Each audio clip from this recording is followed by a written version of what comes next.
Alors aujourd'hui, on pourrait nommer ça la découverte du véritable amour.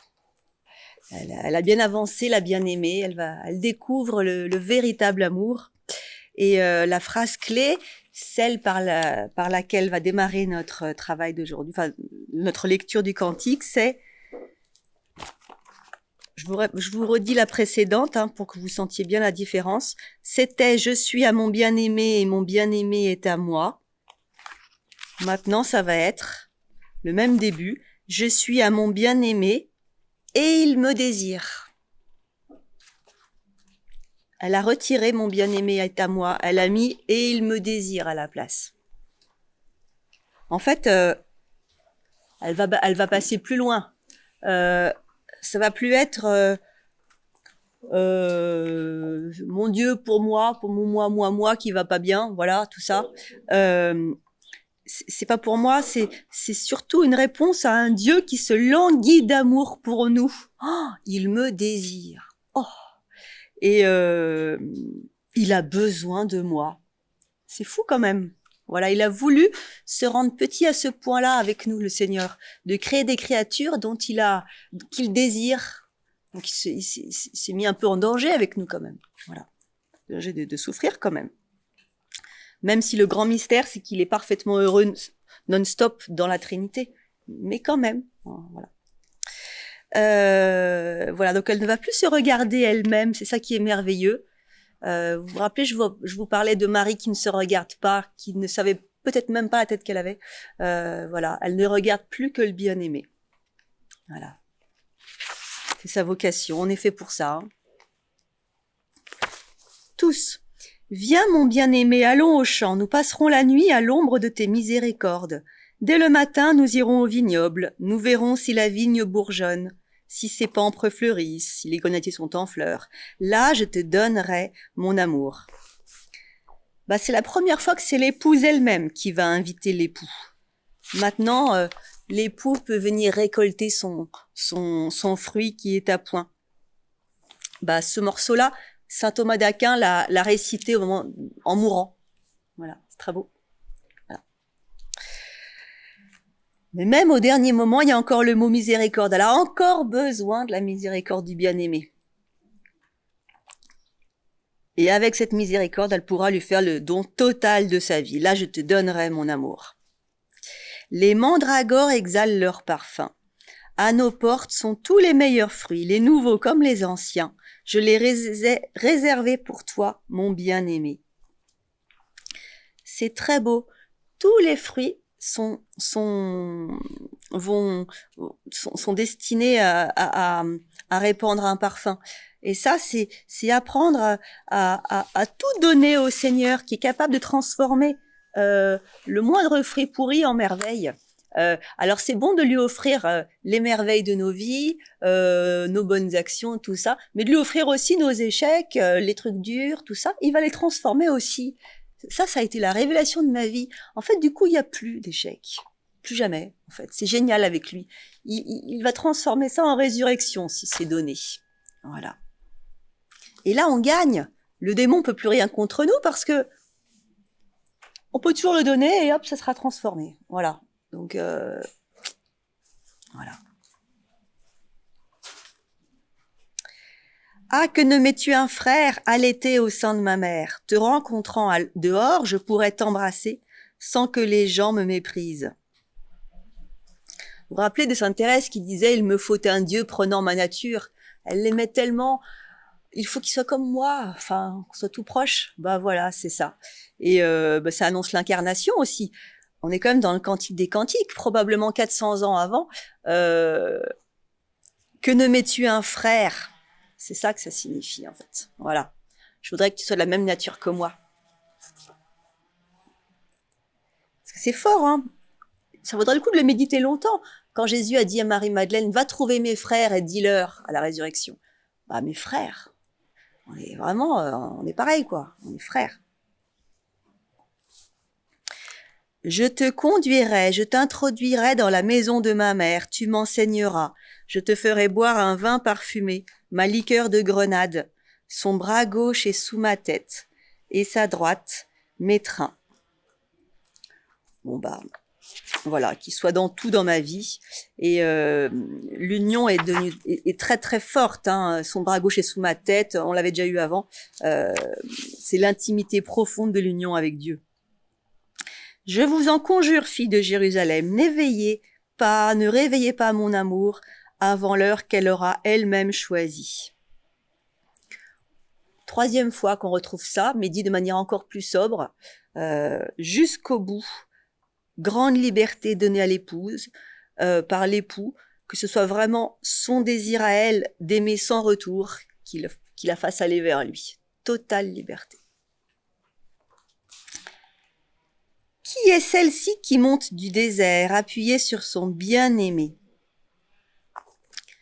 La bien-aimée, elle revient du désert. Mais elle n'y était pas toute seule, parce qu'elle est appuyée sur son bien-aimé. Ça a été super dur. Elle était au désert, elle a souffert la purification, tout ça. Moi, j'aime bien me rappeler que le jour où j'ai rencontré ce fameux prêtre qui m'a vraiment sauvé la vie, on va le dire, en fait, je l'ai rencontré à une conférence qu'il a faite sur Marie dans l'Apocalypse. Vous savez, qui va enfanter, et puis il y a un dragon à la sortie, et puis elle file au désert. Voilà. Et en fait, c'est le symbole, il est théologien, il expliquait que c'est le symbole de l'incarnation, en fait, je sais plus comment il disait exactement, mais en gros, c'est le symbole d'être dans les 5 sens, d'être bien incarné dans le réel, le désert. Et en fait, ça signifie que le démon a plus de prise sur la Vierge ou l'Église, hein, ça a plusieurs significations, et son enfant, le Christ ou nous, au désert, dans les 5 sens, tout purifié, au désert. Bon, les gens qui vont faire des gourmes, des machins comme ça au désert, souvent, c'est pour arrêter de penser, quoi. C'est juste sentir le sol, juste laisser ses yeux voir le bleu du ciel. Il n'y a plus rien, il n'y a plus de stimuli, tout ça. Voilà, donc c'est le symbole de ça, le désert. Donc elle revient du désert, mais elle n'y est pas toute seule. Il y a cette phrase que j'aime beaucoup dans Isaïe. « Ainsi parle le Seigneur, votre Rédempteur, le Saint d'Israël. À cause de vous, j'ai été envoyé en exil. » Dieu qui était parfaitement heureux, il a choisi de venir avec nous en exil, donc de le souffrir aussi, ça. Voilà. Donc dans nos exils, il est là et il les souffre aussi. Ouais. Ça fait un peu penser aussi à Saint Jean, hein, appuyé sur son bien-aimé, appuyé sur son cœur. Sous le pommier, je t'ai réveillé, là même où ta mère te conçut, là où conçut celle qui t'a enfanté. Alors ça, c'est très amusant.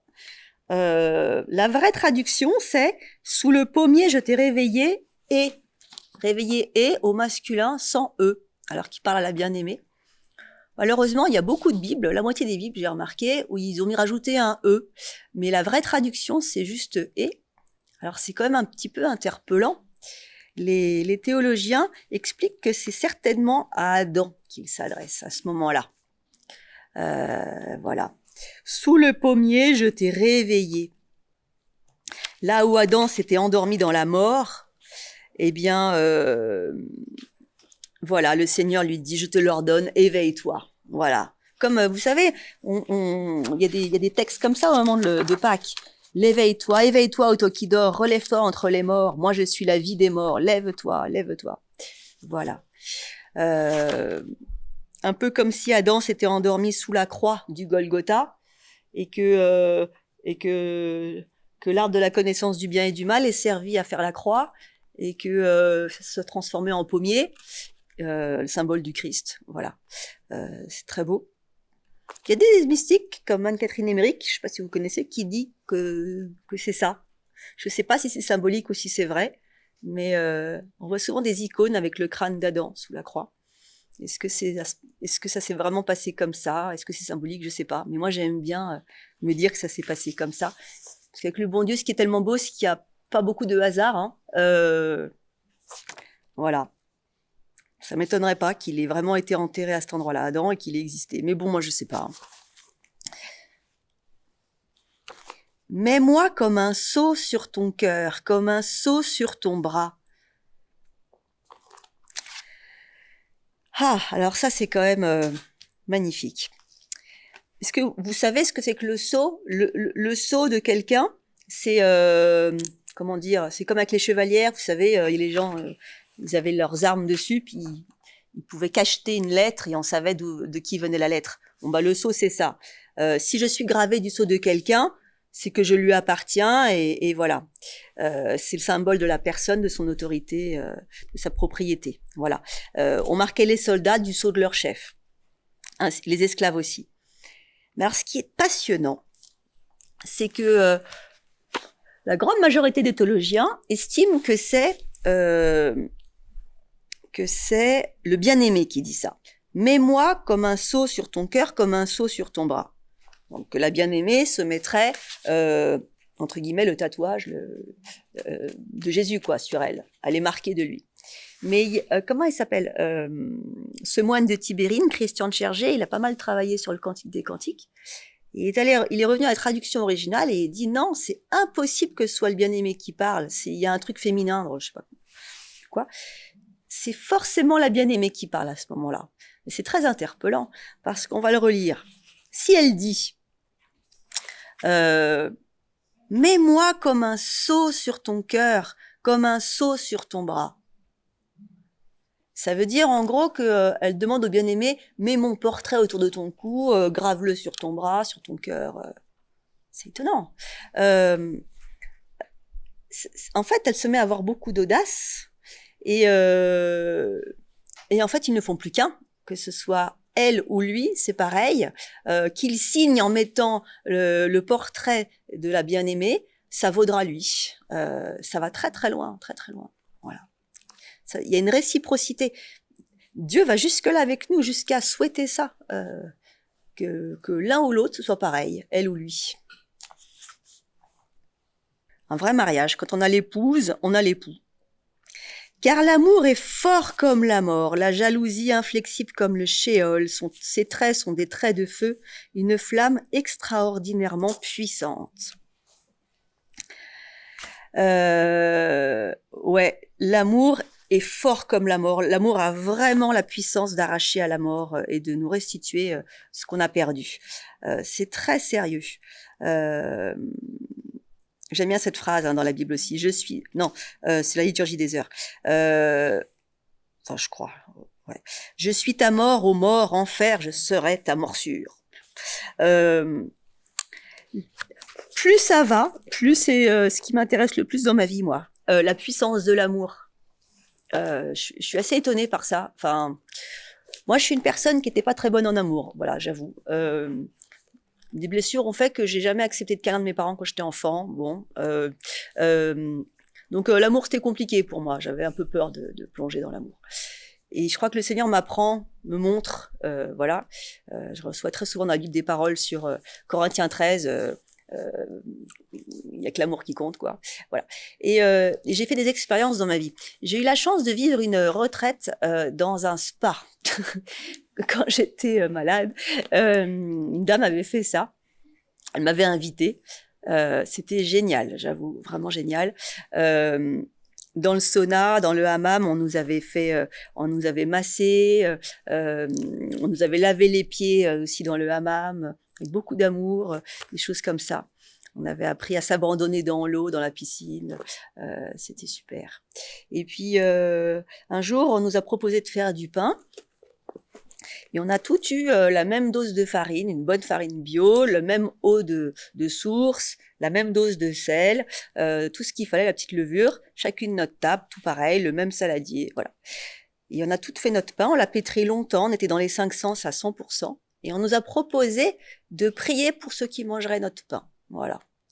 Donc on a toutes prié, voilà, en étant vraiment dans l'instant présent. Et puis après, on les a fait cuire, il y avait plusieurs fours, on les a tous cuits, pile autant de temps, voilà. Et puis le soir, on a fait une dégustation. Il n'y en avait pas deux qui avaient le même goût. Ouais, il n'y en avait pas deux qui avaient le même goût. Et ce qui était sidérant, et mon mari l'a validé, vous pouvez lui demander, il était étonné parce qu'il est venu me chercher le lendemain, il a goûté aussi au pain. Il y en a un, on l'a goûté, je me rappelle très bien, il avait un petit goût un peu piquant, un peu pétillant. Et la personne qui l'a fait a dit, bah moi j'ai prié pour que les gens aient un peu champagne, énergie, qu'ils aient de la patate, quoi. Voilà. Moi, j'avais prié pour que les gens reçoivent un câlin de Marie. Et ceux qui l'ont goûté ont tout de suite dit « Oh, il est tout doux, celui-là !» Et ainsi de suite. Et voilà. Faudrait pas qu'on oublie qu'on a puissance d'amour en nous. Et que si je fais un gratin dauphinois en contrôle avec la fronce ici et tout, il va pas du tout offrir la même chose à ma famille que si je le fais avec amour, même s'il est moins bien fait. Ce qui comptera, c'est plus l'amour que je vais y mettre. Voilà, j'en suis certaine. Idem, si je repasse une chemise avec amour ou sans, ça sera pas pareil, pas du tout le résultat. Une autre petite histoire. Ma fille aînée, Inès, est couturière et elle m'a fait une jupe l'année dernière. Une belle jupe. Et voilà. Je l'ai reçue, puis quelques jours après, je me suis réveillée de mauvais poil. Bon, ça arrive, hein, fatiguée, bof, voilà. Et puis je me suis dit, tiens, ça va me remonter, je vais mettre la belle jupe d'Inès. C'est la première fois que je la mettais. Et puis le soir, je me suis rendu compte que j'avais passé une journée géniale et que j'avais passé la journée à virevolter. J'allais faire la cuisine en dansant, je faisais tout en dansant, voilà. Donc super journée. Et très bien. Une semaine après, je remets la même jupe, même journée.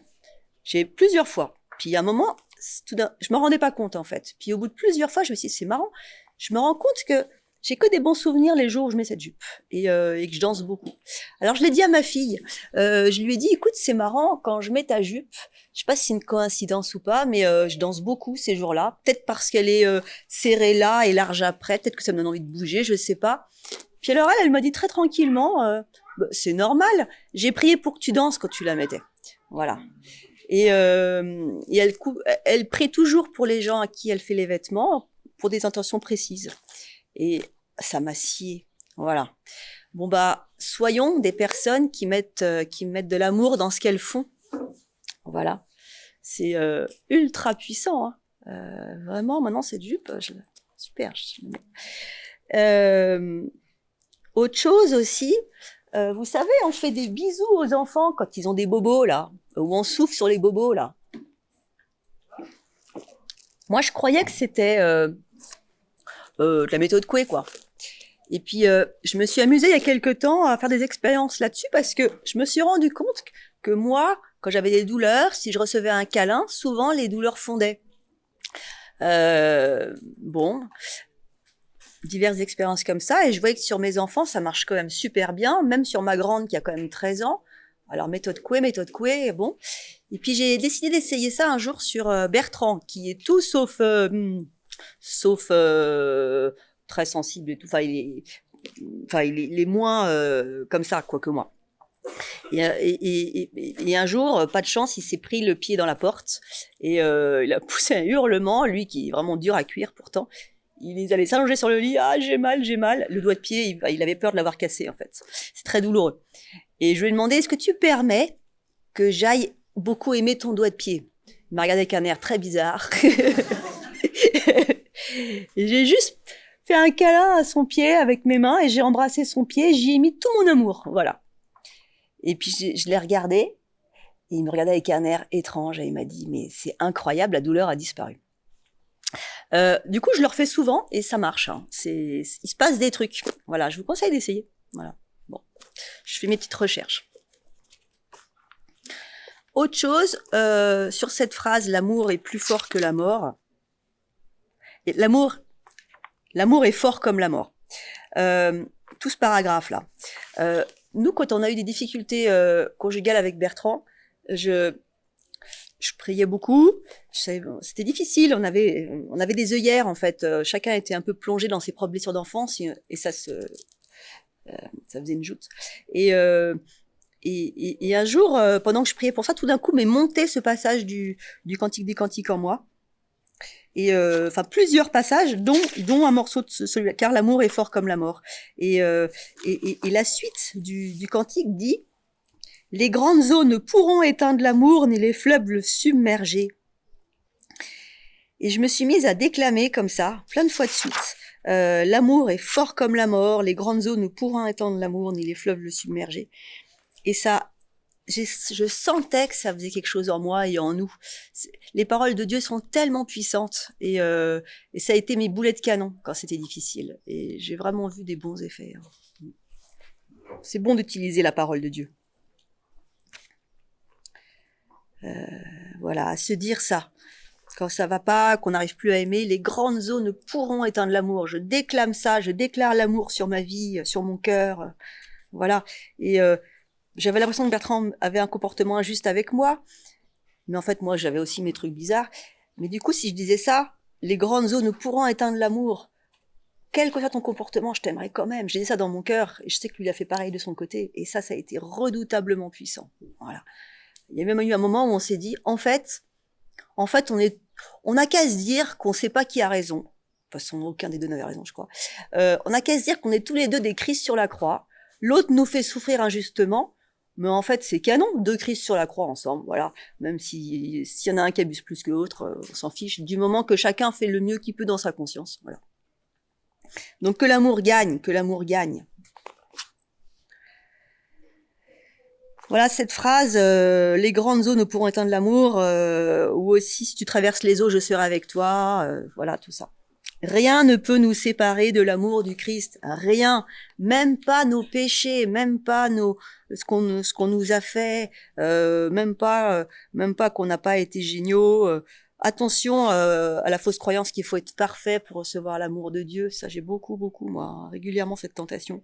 Rien ne peut nous séparer de l'amour du Christ. Quand on a l'impression qu'il faut se cacher, qu'on n'a pas été géniaux, qu'il nous aime plus, le déclamer fort. Rien ne peut nous séparer de l'amour du Christ. Avec un 1, rien ne peut nous séparer de l'amour du Christ. Et on retrouve le chemin. Qui offrirait toutes les richesses de sa maison pour acheter l'amour ne recueillerait que mépris. Ça, c'est la suite. L'amour de Dieu, il est gratuit, quoi que j'ai fait. Voilà.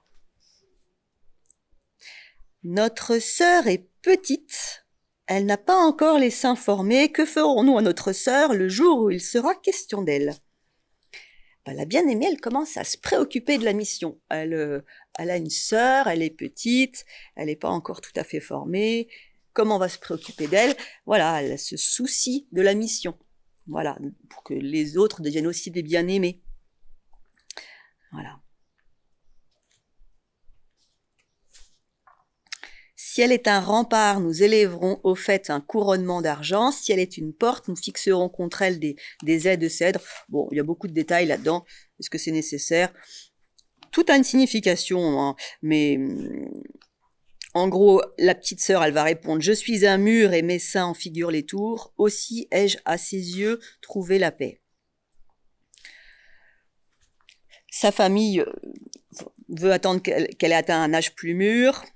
Ça signifie ça, hein, je le fais très rapide. Mais elle répond avec assurance qu'elle aussi, elle est une sulamite. Voilà, je suis un mur et mes seins en figurent les tours. Même si elle est petite, quoi. Voilà. Et donc, elle a trouvé la paix, c'est ce qu'elle dit. Salomon avait une vigne à Balamon, il la confia à des gardiens et chacun devait lui remettre le prix de son fruit, 1000 shekels d'argent. Ma vigne à moi, je laisse sous les yeux. À toi, Salomon, les 1000 shekels. Et 200 au gardien de son fruit. Ça tombe tout d'un coup, on ne sait pas trop pourquoi, mais peut-être que c'est des rajouts, il y a des gens qui se demandent, mais bon, voilà, petite parabole sur le problème de la justice et les mauvais gérants des dons de Dieu. Voilà, on comprend très bien ce que ça veut dire. Elle a bien géré sa vigne, quoi. Toi qui habites les jardins, des compagnons prêtent l'oreille à ta voix, daigne me la faire entendre. Toi qui habites les jardins, donc la bien-aimée, voilà. Donc le bien-aimé, il a rassuré la bien-aimée sur la mission, sur les autres, voilà, et l'injustice qui est dans le monde. Et maintenant, il lui dit, il y a des gens qui écoutent ta voix. Voilà, donc ta voix devient importante pour le monde, voilà. Et ce qu'il lui dit tout de suite, daigne me la faire entendre. Donc, il y a les autres qui attendent ta voix, mais moi, Dieu, je te demande de me la faire entendre. Voilà. Donc, en fait, qu'elle aille d'abord la faire entendre au Seigneur, qu'elle s'adresse d'abord à lui. et ça ira sur le monde. Et la signification, là où ça se voit le plus, c'est dans la vie contemplative. Les sœurs contemplatives, c'est avec le Seigneur qu'elles sont en discussion, et en fait, ça a une répercussion, une fécondité énorme dans le monde. Voilà. Ça commence toujours par là. Dernière étape. Là, on va arriver à la perfection de l'amour. On va appeler ça l'amour et la foi pure. Elle va dire une phrase étonnante, la bien-aimée. Elle va dire « Fuis, mon bien-aimé ». Après avoir dit au début qu'il m'embrasse des baisers de sa bouche, elle va lui dire « Fuis, mon bien-aimé ». C'est quand même très étonnant. Elle a mûri. Elle a compris que il avait besoin d'elle pour la mission, tout ça. Elle va arrêter de se regarder elle-même, ses petits besoins, tout ça. Et elle lui dit « Fuis, mon bien-aimé » dans le sens j'accepte de vivre dans la foi. J'accepte l'ascension. En gros, c'est ça, quoi. J'accepte que tu remontes au ciel, que je te vois plus, et que ce soit l'Esprit Saint à la place. Et il paraît que c'est mieux que je l'ai lui que toi. C'est toi qui l'as dit, Seigneur. Voilà, c'est ça que ça signifie. Donc, elle est devenue capable. Dans Maya Valtorta, vous en faites ce que vous voulez, moi je trouve ça intéressant, il est raconté, on voit bien le parcours de Sainte Marie-Madeleine. Je vous conseille beaucoup le livre Sainte Marie-Madeleine, Maya Valtorta, où il n'y a que les épisodes où elle apparaît, mis les uns à la suite. C'est très intéressant. Et on voit son chemin. Elle vit exactement le même chemin. Au début, elle est toute collée à Jésus, elle ne décolle pas. Puis progressivement, elle apprend à prendre de la distance, à grandir. Elle est partie un temps habiter chez Marie. Jésus l'a envoyée vivre chez Marie, qui lui a appris à s'habiller, à se coiffer, à se tenir, tout. Et puis progressivement, elle se met à beaucoup prier, à faire oraison. Et elle se met à se rendre compte qu'en oraison, alors que Jésus est encore vivant, elle trouve autant Jésus que quand il est avec elle en vrai. Kiff, pareil. Et du coup, quand lui leur explique qu'il va bientôt mourir, c'est dur, mais elle n'est pas inquiète. C'est vraiment dit, elle sait qu'elle l'aura quand même. Voilà, dans la foi, dans la nuit. Il sera là. Et du coup, quand il est mort, on voit, c'est raconté, oraison. Et elle l'a, autant. Voilà. Et il y a l'Esprit Saint, donc c'est encore mieux. Voilà. Et la voir par l'Esprit Saint, le cycle liturgique. Je sais pas ce que vous en pensez, mais c'est étonnant cette joie qu'on a à accueillir. Chouette, c'est le 15 août, chouette, c'est Noël, chouette, c'est Pâques. On le vit vraiment, quoi. C'est étonnant, moi, je trouve ça toujours très surnaturel qu'au bout de X années de revivre indéfiniment le même cycle, c'est toujours une joie pour Noël, pour Pâques, on vit le carême, voilà, à travers le cycle liturgique. Le Seigneur est là, il se donne à nous. Elle est même partie à la Sainte-Baume, probablement, Sainte Marie-Madeleine, enfin moi j'en suis certaine, et Sœur Soisy connaît bien ça, et elle a été dans une grotte, probablement 30 ans, toute seule, voilà. Si vous avez des détails, n'hésitez pas. Et elle trouvait sa joie toute seule avec le Seigneur dans la grotte. Dans Maria Valtorta, je suis très fan. Je vous conseille beaucoup cette lecture aussi pour la fin de sa vie. Il est raconté qu'elle est dans la grotte et qu'elle va mourir et qu'elle a les yeux fermés. Je ne sais plus très bien les détails, mais en gros, c'est ça. Et que tout d'un coup, le Seigneur arrive. Jésus est venu la chercher en lui disant quelque chose du genre « Tu étais là quand je suis mort, alors je suis là quand toi tu meurs ». Voilà, je trouve ça sublime. Je vous conseille beaucoup d'y aller à la Sainte-Baume. C'est vraiment un lieu de grâce. On parle de toi tu connais, hein, Charlotte. On dit que c'est un peu la grotte utérus. Pareil qu'au Moyen-Âge, me racontait Bertrand, des exorcistes amenaient des personnes possédées et on les posait juste dans la grotte. Et puis voilà, il se passait ce qui se passait. Moi, j'ai reçu plus d'une grâce de guérison intérieure dans la grotte. Voilà. Grotte de vie, quoi, utérus. Puis c'est tellement beau en plus. Voilà. Donc, voilà, Sainte Thérèse de Lisieux aussi qui dit ça. « Bien que je souffre sans lumière en cette vie qui n'est qu'un jour, je possède au moins sur la terre la vie céleste de l'amour. Dans le chemin qu'il me faut suivre se rencontre plus d'un péril, mais par l'amour, je veux bien vivre dans les ténèbres de l'exil. C'est cette vie-là où on ne le voit pas, mais on veut bien.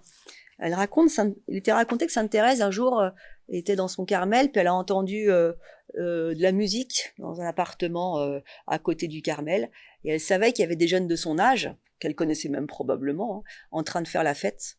Et il est raconté, je ne sais plus où, dans quoi c'est écrit ça, que pour rien au monde, elle aurait aimé être dans cette fête.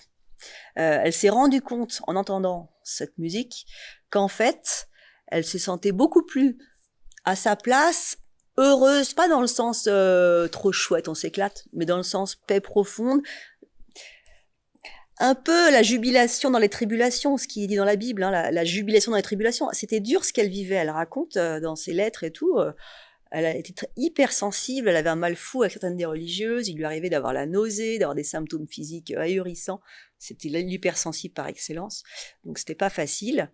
Mais qu'en fait, d'aimer, d'être là, et ce qu'il racontait c'était ça, que d'aimer la sœur Saint-Pierre qui n'était pas commode, lui apportait plus de joie que d'être dans cette fête. Voilà. Alors que pourtant, c'était vraiment pas commode.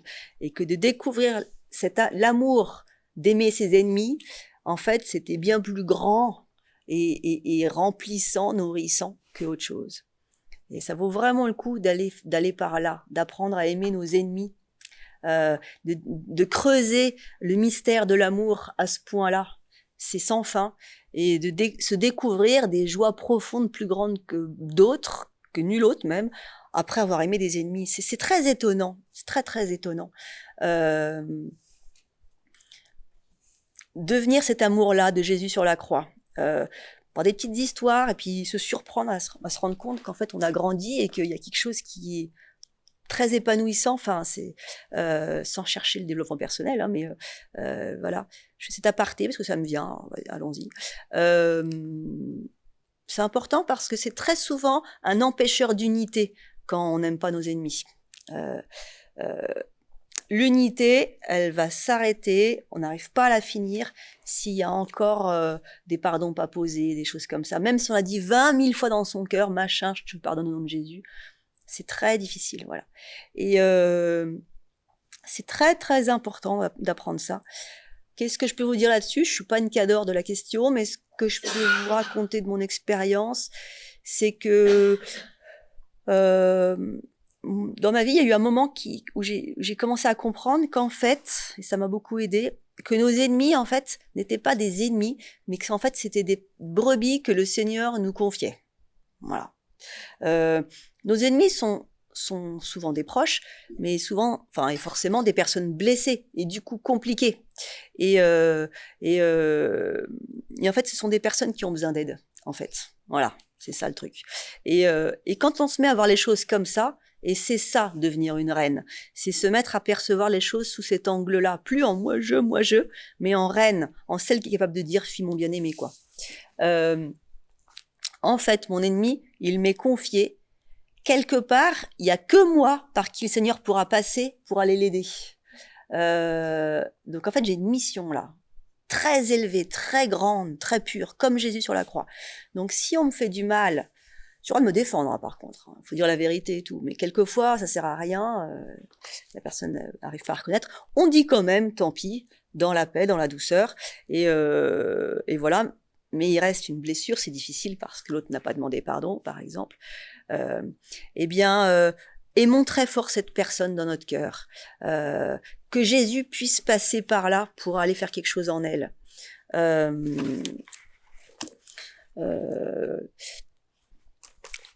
vous ai raconté, ben oui, je crois que je l'ai raconté, Sainte Marthe, Saint-Lazare et Marie-Madeleine, je vous ai raconté. Non, je n'ai pas raconté. Bah, dans ma Valtorta, Sainte Marie-Madeleine serait la sœur de Marthe et Lazare. J'ai entendu ça une semaine avant de venir par un prêtre dans une homélie dans l'Allier qui disait « c'est quasiment sûr ». Donc voilà. Et c'est très beau parce que ça raconte que Jésus est allé les voir, Marthe et Lazare, chez eux à Béthanie. Petite maison reculée dans la cambrousse parce qu'ils avaient quitté leur palais de Jérusalem parce que c'était tellement la honte d'avoir Marie-Madeleine qui était vraiment un peu une sale bonne femme, quoi. Elle faisait des choses pas géniales. Elle couchait avec les Romains et tout, c'est ce qu'il a raconté, avec des tenues vraiment pas décentes, alors qu'elle était issue d'une famille juive carrée, très pratiquante, observante et tout ça. Donc vraiment, ce qui se fait de pire pour eux. Et quand Jésus allait les voir, parce qu'il était très lié avec Lazare en particulier, et Marthe, mais particulièrement Lazare, c'était son grand ami, à chaque fois qu'il arrivait, ils étaient en train de pleurer. Et un jour, Jésus leur a dit, je vous demande une chose, je vous demande de ne plus la juger, de plus la critiquer. Voilà. Quoi qu'elle ait fait. De l'aimer telle qu'elle est, pas forcément en face, hein, mais dans votre cœur, de l'aimer telle qu'elle est, de cultiver ça, et de poser votre foi que je vais agir. Et je vous le promets qu'elle, je sais plus comment c'est dit, mais un truc du genre qu'elle montera au firmament, enfin que ce sera vraiment une très grande sainte. Ben voilà ce qu'on peut faire avec nos ennemis. Ils nous sont confiés pour qu'on ne les critique plus, qu'on ne les juge plus, même dans le cœur. Hein. Qu'on les aime tels qu'ils sont, on peut le faire. Hein. Mon petit machin, je t'aime tel que t'es, c'est oui que tu sois comme tu es, je te juge pas, je t'aime dans mon cœur, je te mets dans mon cœur, voilà. Des choses comme ça. Et Seigneur, je pose ma foi que tu vas en faire une pépite. Voilà. Je suis certaine à 110% que c'est une prière qui sera toujours exaucée. Voilà. Toujours. Voilà. Moi, je l'ai beaucoup faite avec mon mari parce que nos meilleurs ennemis sont en général ceux qu'on aime le plus, forcément. Et comme on les aime, on est vulnérable avec eux. Et ce livre de Marie-Madeleine m'a beaucoup aidée. Et j'ai changé de façon d'être. Il y avait des trucs qui me dérangeaient chez mon mari. Et plutôt que d'essayer de lui expliquer, j'ai lâché ça. Et puis, je me suis mise à faire ça. Allez. Voilà. Et puis, il y a des années, je me rappelle, je me mettais dans ma chambre. Je me rendais pas bien compte que moi aussi j'avais des trucs d'une grande hypersensibilité qui me faisaient voir les choses avec des œillères. Hein. Je voyais pas forcément toute la vérité sur mon mari. Mais c'est pas grave. Ce qui comptait, c'est que moi, en conscience, j'avais l'impression que. Et je me mettais dans ma chambre et j'appelais toute la cour céleste et au nom de Jésus, devant vous tous, je pose ma foi que mon mari va devenir une grande pépite et qu'il fera beaucoup de bien au monde entier, des choses comme ça. Et après, dès qu'une pensée négative arrivait, je laisse mes yeux voir le mur, le sol, mes vêtements, tout ça. Ouais, très important, très important. L'acte de foi, qu'est-ce que c'est fort. Le Seigneur ne résiste pas à un acte de foi. Ouais. Surtout... Comment ? Ouais, c'est ça. Et pour y arriver, il faut être un peu reine. Plutôt que, oh, on m'a fait ça. Pas basculer sur aimer son ennemi, quoi. Voilà. Tant qu'on est sur la terre, on vit dans les ténèbres de la nuée, des ténèbres qui illuminent la nuit. Enfin bref, la foi, quoi. La nuit de la foi, on voit pas, mais voilà, il est là, il agit, il se passe des merveilles dans la foi. Et c'est là que c'est beau. Sinon ça serait pas de la foi. Et voilà. Et on a que la terre pour ça. Hein. Il a bien expliqué ça à Gabrielle Bossis, qui est une mystique. Profite, je sais plus comment elle le disait, mais du temps que tu as sur la terre, il y a que sur la terre que tu peux faire mes délices. Il y a que sur la terre. Sur la terre, tu ne me vois pas. Alors quand tu décides d'être bonne, d'aimer les ennemis, d'être gentil avec tout le monde, de sourire à tous, même le jour où t'as mal au ventre, eh bien, si tu savais comme tu fais mes délices. Et quand tu seras morte, après, au ciel, tu pourras plus. Parce que ça sera moi qui fera tes délices. Et tu pourras plus me donner toutes ces perles précieuses. Voilà. Donc profitons-en de ce temps de fuis mon bien-aimé, quoi. Voilà. Je vais terminer par une petite histoire qui m'est arrivée. Je préparais une séance de danse sur le thème de la femme amoureuse et j'avais demandé au Seigneur de me guider un peu parce que c'est un thème qui peut être un peu risqué. Et quelques jours avant la séance, dans mon oraison du matin, j'ai demandé au Seigneur, je sais pas, ça m'est venu comme ça, Seigneur, est-ce que je fais tes délices ? Voilà. Et puis j'ai fait ma journée, une journée plus routinière, tu meurs, pas romantique, basique. Bertrand, pas dans son jour à m'offrir des fleurs. Et moi, pas dans mon jour où je me sentais super belle et tout, quoi. Il y a des jours comme ça. Et, mais j'ai décidé d'être tendre ce jour-là. J'ai mis des petites attentions, voilà. Les petits, ça va bien, c'était bien ton boulot, tout ça, des trucs comme ça. Et, euh, et voilà. Et puis le soir, je vais dans ma chambre me coucher. Et j'arrive dans la chambre, Bertrand était assis sur le bord du lit, ce qui fait jamais. Et il m'a dit, Ariane, est-ce que tu veux bien venir t'asseoir à côté de moi? Très bien. Donne-moi ta main. Je donne ma main. Il me regarde dans les yeux, je me dis, voilà, qu'est-ce qu'il va me dire? Ariane, tu fais mes délices. Voilà. Bah, c'est ça, faire ses délices. Voilà. Ouais. Dans notre vocation, dans notre vie, dans des trucs qui sont pas ronflants, qui se voient pas trop. Ouais. Voilà. C'est ça.